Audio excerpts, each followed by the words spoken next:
Okay, this video is the two bulls joke and your health. Okay, so this comes from the joke from the movie Colors with Robert Duvall and Sean Penn, and it relates to health and disease because I talk to lots of patients and I get interviewed a lot and people ask me questions, patients from the audience and stuff, and a very common routine I get is when I start to talk about improving blood flow, they roll their eyes, they look at me like I'm stupid or I'm weird or something. And what I'm getting at is everybody, not everybody, but the general way people think is that each disease is different. Each disease requires a specific medication, a specific surgery, its own unique approach. And let me just share with you this joke here.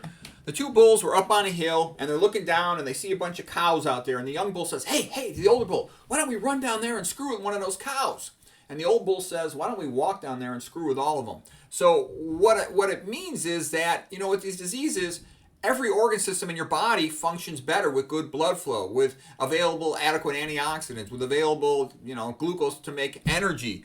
And you need, for good oxygen delivery, you have to minimize the fat in the diet and you have to minimize the salt in the diet. For example, you want to avoid unnecessary overstimulation of things like the brain with the caffeine while simultaneously vasoconstricting the arteries of the head with the caffeine. So I'm gonna get into all this stuff in more detail, but what I'm trying to say here is that you can simultaneously fix a bunch of problems. Like when you're talking about a kidney, people want to know, what pills should I take? And what I would say is, let's improve blood flow to the kidney. Let's reduce the workload by decreasing the protein intake. So you decrease the nitrogen the kidney needs to excrete. And you can do lots of these things with different organ systems to make life easier for the organ system while you're simultaneously increasing its blood flow and its energy delivery.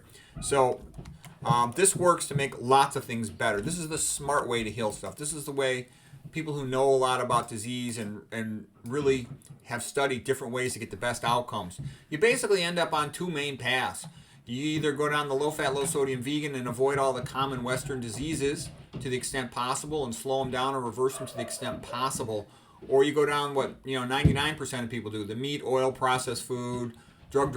It's pretty routine for patients to be on 10, 15, 20, even 25 medications. It's crazy. And then they go for the surgeries, chop. All this stuff costs a lot of money, makes it so they can't work, can't do many other things they want to, and they end up dead prematurely, 70, 75 or so at the most. Yeah, there's some variability, of course. Some people make it longer, but in general, lousy, poor outcomes, routinely cognitively slow by their 60s. All right, so what I'm basically saying here is, the diet and exercise stuff and knowing how it all works, it's like the difference between, being a Gulliver or a Lilliputian. And conventional medicine, to a large extent, especially concerning the chronic diseases, is like a bunch of Lilliputians that tie down and try to hide the Gulliver from the public, okay? You really, these diseases are dietary diseases. You can't cure a dietary disease with a pill. Like Dr. Esselstyn had said, coronary artery disease is a paper tiger. It doesn't even need to exist if you understand nutrition.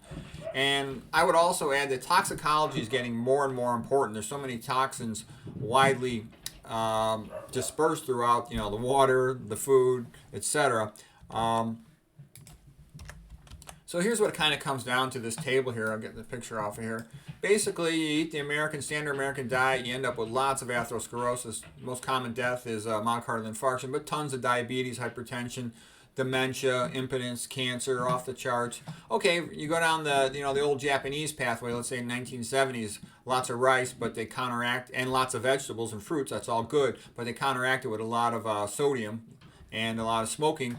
So they do reasonably well, but they don't have the greatest endurance as they get older from that. Okay, the sort of Indian diet, they have a lot of fried food. That's the main thing that limits their health. Otherwise, they're relatively healthy. They got some salt, they got some dairy. But here's the point. Low-fat, low-sodium vegan, you avoid all this stuff.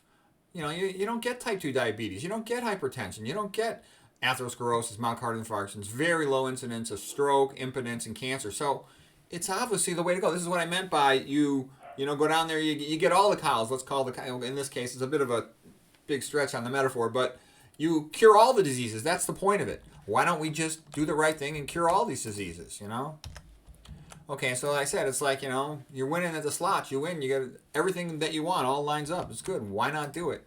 And, I've also said you got to actually follow the diet. Esselstyn's patients, if they followed the diet, they got the results. If they didn't follow the diet, they didn't get the results. And here, this is the Spartan vegan pyramid. We talked about that in other lectures.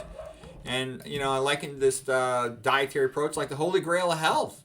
You know, just follow it and you get the results. And in the Holy Grail legend with King Arthur and his knights of the Round Table, Galahad was the one who was worthy to find the Holy Grail because he had kept himself pure. He wasn't screwing around all over the place like Lancelot.